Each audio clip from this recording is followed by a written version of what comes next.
Heidi ho, my peeps. It is 1:43 on a Monday morning, and I'm lying in my bed and I can't sleep, in part because my cat Mia is down here somewhere. Nope, that's Otter. Okay, well, Otter's decided that my side is a good place to knead bread, so that's alright, I'm gonna let her. On this sleepless night, I've been thinking about a lot of things, and one thing I've been thinking about is shoes. Some women remember the special events in their lives by the clothes they were wearing, the dress that they were wearing when they met their husband, or the prom dress when they were a senior, or, you know, the dress they were wearing when they found out they're, were going to have a baby or something. I mean, women often mark our lives by what we're wearing when something happens. For me, it's shoes. I remember in vivid detail so many of the shoes of my life. When I was a first grader, my mother bought me a pair of Capezio red leather ghillie style shoes. And a ghillie shoe has kind of an open throat that's crisscrossed with a leather tie, and the ties have little tassels on the end of them.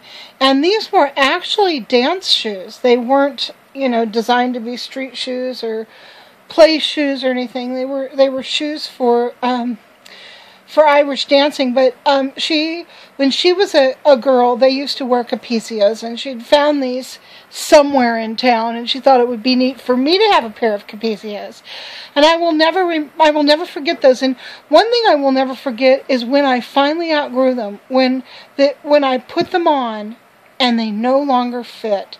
And it was a real sense of loss. I hated that day because I loved those shoes. And for some reason it never occurred to me to ask my mom to go buy me another pair. Those shoes stood alone with their own personality. I remember the shoes that I wore when I married my ex-husband. He and I decided on a whim that we were going to get married. So we went to Fashion Island in, I think it's in Santa Ana. I'm not sure. Not Fashion Island. I mean South Coast Plaza. Went to South Coast Plaza. South Coast Plaza? That's in Anaheim. No, we went to Fashion Island. Fashion Island was in Newport Beach. And we went to iMagnin, and we each bought an outfit, including shoes, to get married in. And I bought a St. John knit two-piece dress with a belt that was lovely, a knit, skirt and like sweater thing. It's beautiful. I still have it. It's all moth-eaten, but I still have it.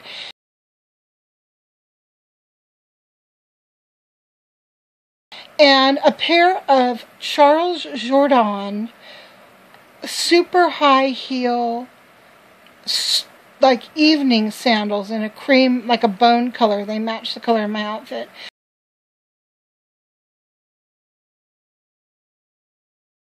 I no longer have those shoes. I wish I'd kept them. They'd be worth a fortune now. But anyway, I loved those shoes. They were very hard to walk in, but I felt so elegant in those shoes. But the shoes I want to talk about today are a pair that I bought when I was a freshman in high school. They were a kind of a low-heeled wooden platform sandal by the company Bear Traps, which was very, very popular back in the 1970s. And I am going to insert a picture of myself wearing my Bear Trap sandals here.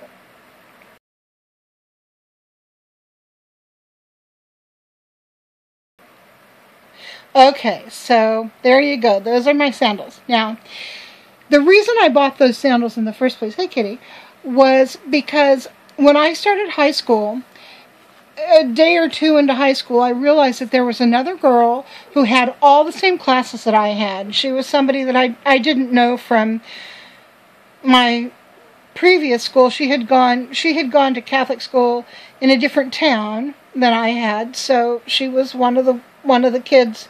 You know, we had all of these small Catholic elementary schools merging into this one big Catholic high school. So she was merging in from another school, and it just took me a couple of days to completely fall in love with this girl.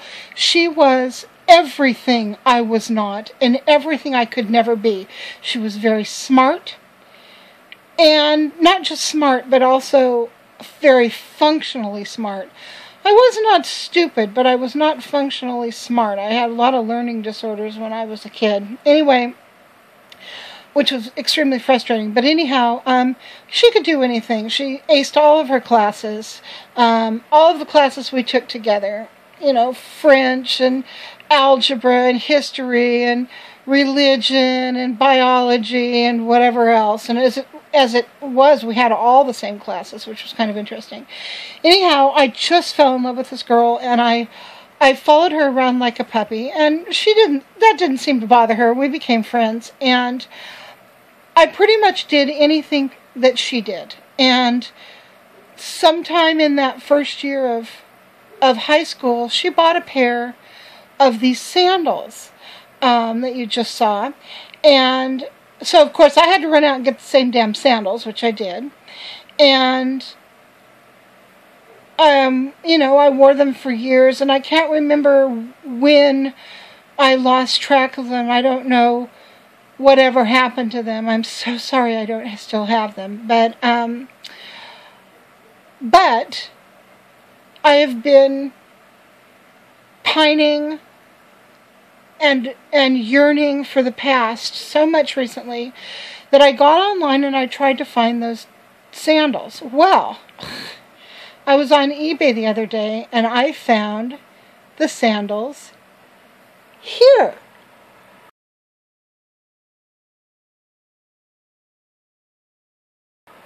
Isn't that funny?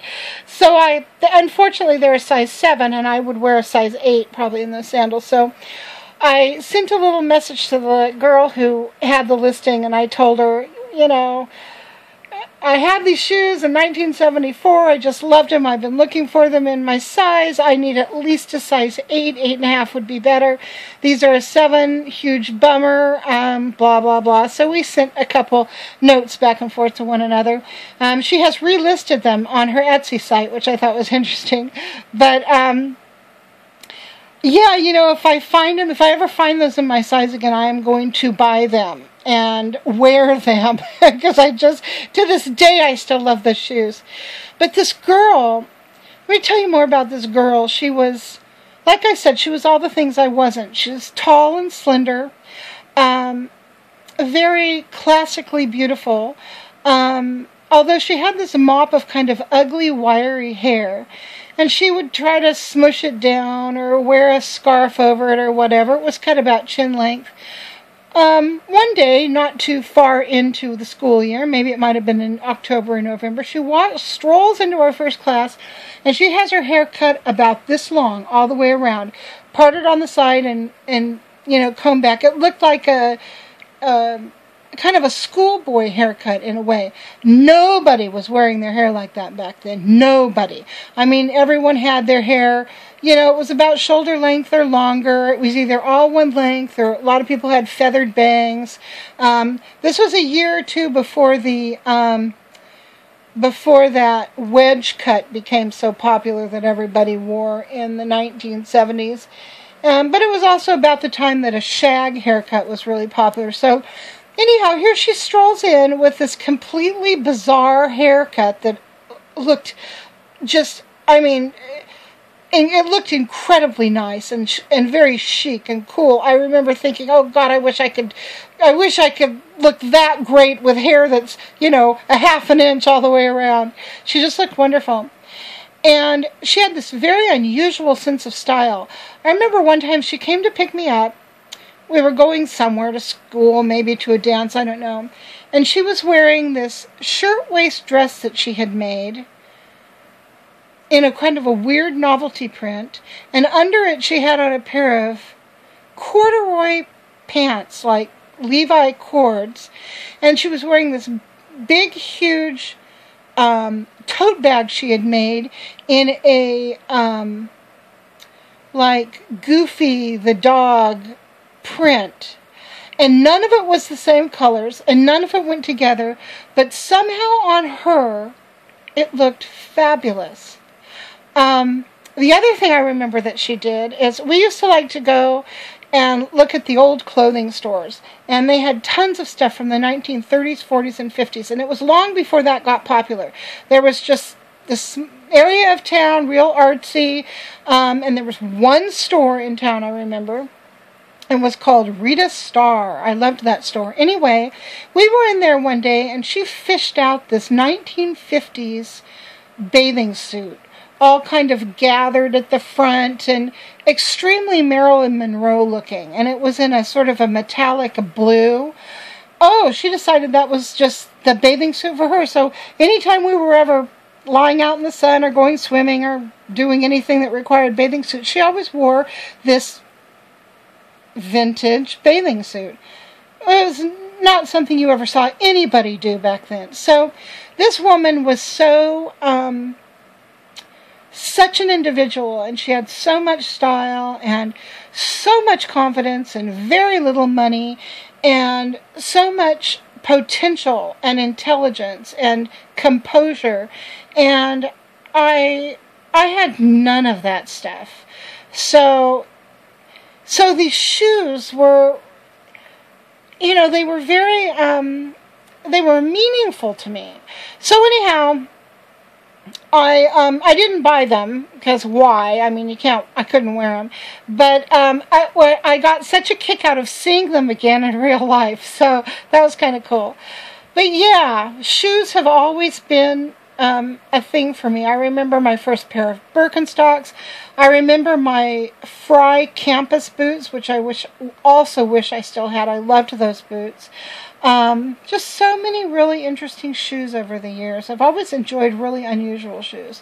So that's my story and my pictures, and I think maybe I've talked myself into being sleepy enough to go to bed now. So I will talk to you guys later. Bye.